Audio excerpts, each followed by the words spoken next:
Hi everyone, thanks for tuning into the Zenware channel. So today we're going to talk about, we're going to have a little bit of fun with our video today. So one of the gurus I follow on YouTube is called Sadhguru, right? So many of you may be familiar with Sadhguru, potentially having looked at the different gurus and what they say on YouTube, right?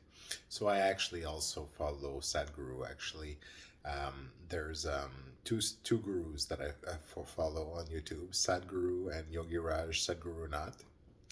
And for informational purposes, I also highly recommend Sri Guru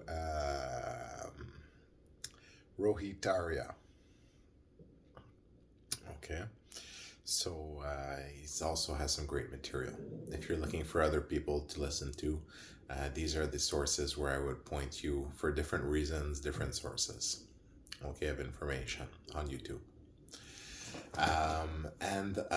So this video here is actually going to be having a little bit of fun with the subject of one of Sadhguru's videos. It says, I'm looking at it right now on my television behind me.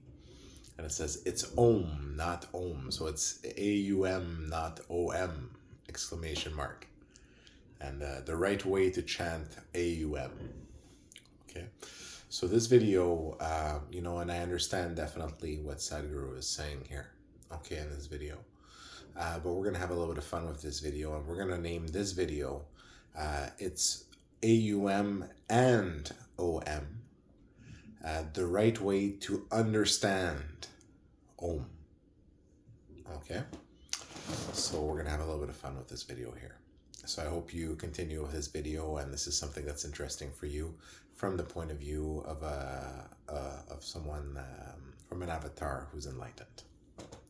So I'm gonna get right into it. Okay, so AUM. Okay, I've taught in other videos how we can look at the different letters within words to find meanings. Okay, and you kind of have to know a little bit the meaning. You got to kind of be in the know, so it's part of the fun of being an avatar is I get to reveal these things, right?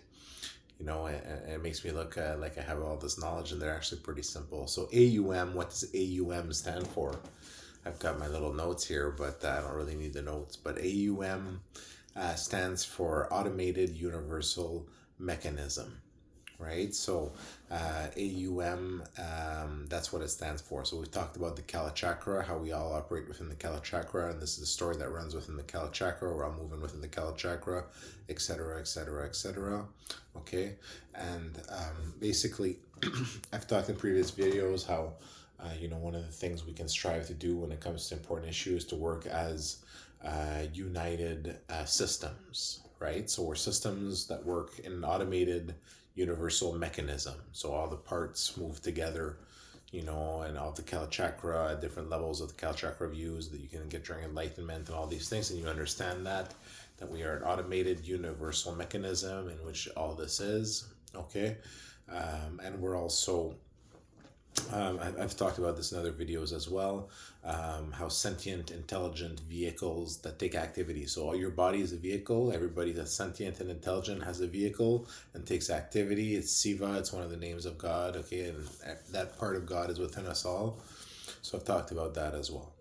Okay, so what we're looking here at Om. Okay, so AUM, Automated Universal Mechanism. Okay, but what's interesting is when, for example, Sadhguru's talking about chanting, but when you're chanting, you don't go no, you go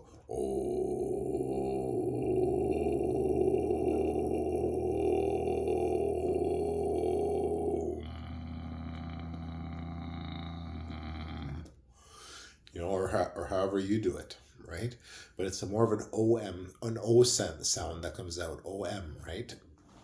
Okay, so you can also try to make it sound AUM if you want as well, and that's playing around with the sound as well. But now for the understanding of the OM, so it's AUM, okay, Automated Universal Mechanism. That's the meaning of the AUM, a very important word. Okay, very important because it refers essentially to the same sound. Because what happens is In French, I've talked about how in French you can look at the different words and get their meaning, right? As well as English, and all the languages of God are all connected, right? They were all created in the system created by God, right? So what you have here is in French, AU, if you look at AU together, makes an O sound. O. Au bord de la mer. AU. All right? So AU is an O sound. Okay? So it's important to understand that. But now we're going to add a little bit of depth to it. Okay? Now we're going to get into the understanding of Om and what the Om really means. Okay? The Om, what it really means, okay? Oh, now we're going to look at the other side of the word, which is OM. Okay? And the other side of the word OM stands for operating meter. Okay? And that's what you're doing when you're chanting. Okay? It's the operating meter. Okay? So what happens is at the center of in the middle and bottom center of Kailash Mountain, okay, and you see it on the north face, okay, you have in the middle you have the Damaru of Shiva, okay, the drum, two-sided drum of Shiva that you can see in the mountain there if you look well. Okay, and this is a secret that's kept, but that's where it is. Okay, and you can see it there, and it's on the shoulders of Shiva Baram. Okay, and it's basically in the middle of it, going through it is the stream of life, the Vaitarani River, which goes all the way to the top of the mountain, and all the different deities of the mountain guard their levels of the river. Okay, and that's where you go at that realm. You experience that realm when you pass away, and you go to the second realm of your life. Right, because you have 4 stages of your life. You have this realm here, which is the realm where you accumulate your good stories and bad stories, your realm where you accumulate what will be judged. Then you die, you go to the Vaitarani River on the banks, then you have your preliminary to the judgment stage, where you're also being judged, okay? Then you're going to have your judgment when you have your time of God, and then after that, you have what happens after, what comes after, your 4 stages of life. So, operating meter, Om, okay? So what it is, okay? How to see it this way, okay? So basically at the center of the Damaru, okay, of Shiva, okay, on Kailash Mountain, in the very center, at the intersection of the two sides in the center, okay, there you have the Baraka Siva, the center. You can visualize the infinity symbol, the center there. That's what's holding creation. That's the center. That's the centerpiece that's holding it all. The centerpiece of infinity. And the Damaru of Shiva is the Siva Bharavam. Right?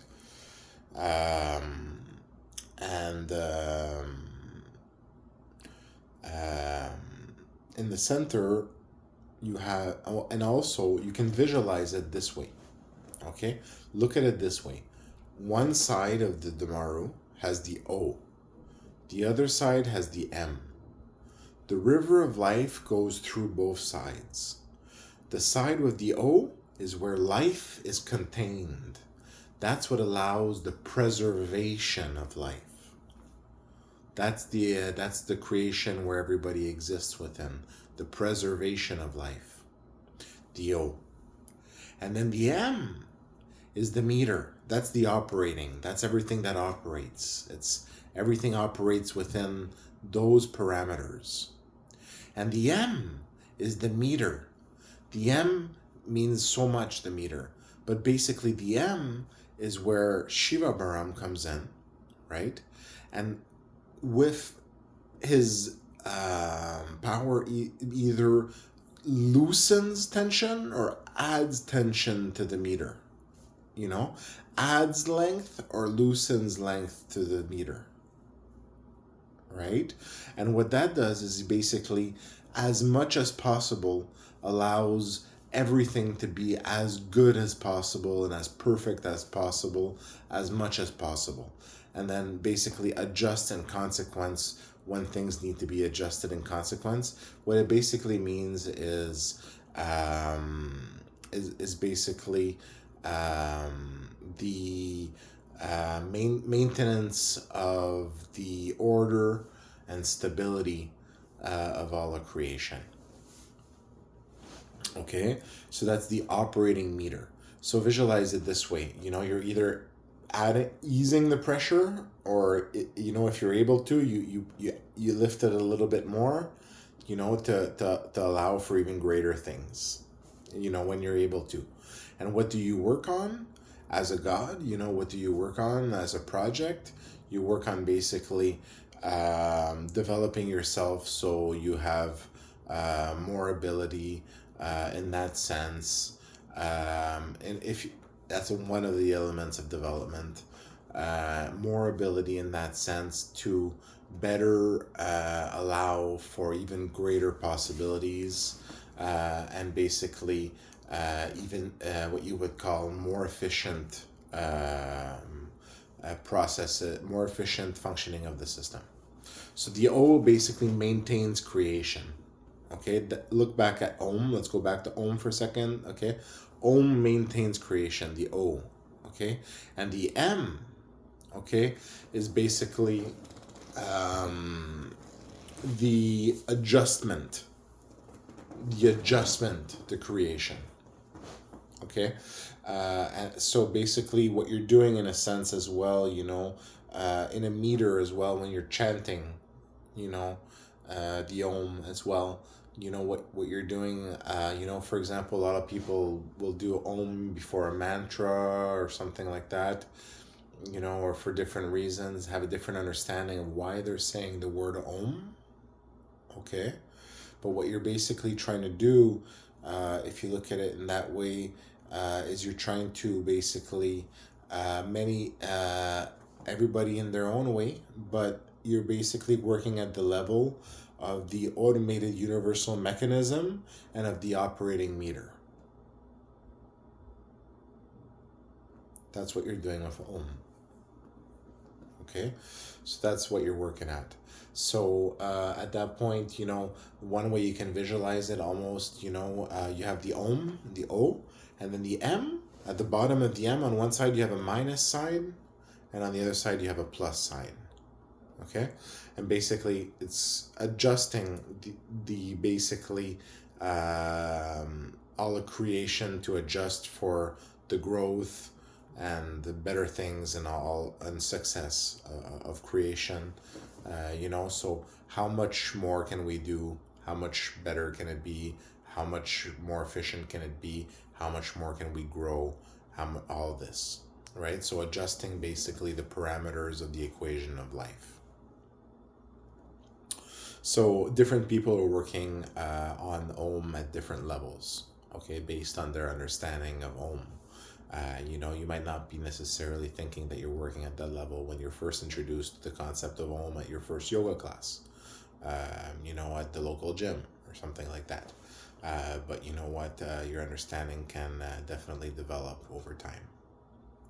So that's it. So wanted to talk a little bit about this video. So we have Om, stands AUM, automated universal mechanism, and OM, operating meter. And we understand that the Om, if you want to see the center of the Om, if you will, is the center of the Siva Bharavam, of the Damaru of Shiva. It is the Baraka Siva, okay? And basically, what we're doing with Om is we're basically, for example, I'm going to show you a quick example of mantra Om Namah Shivaya, right? So there's another way of saying it, Om Namah Shivaya.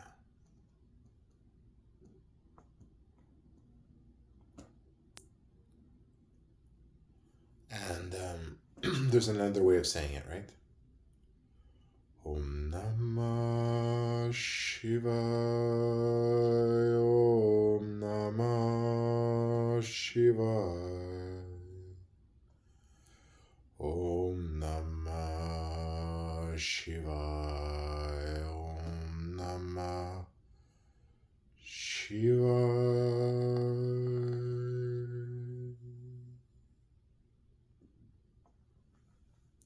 right? So mantras can be, things can be done with mantras. So Om, right? It's the beginning of that mantra, right? So now we're talking to God, and the God of the universal, automated universal mechanism in which we exist, also known as a machine, also known as a construct within a computer program, within the downward levels of programming of creation, and so on and so forth. And the operating meter, right? The measure, the meter, the so many ways of seeing the word meter, right? The operating meter, the rhythm of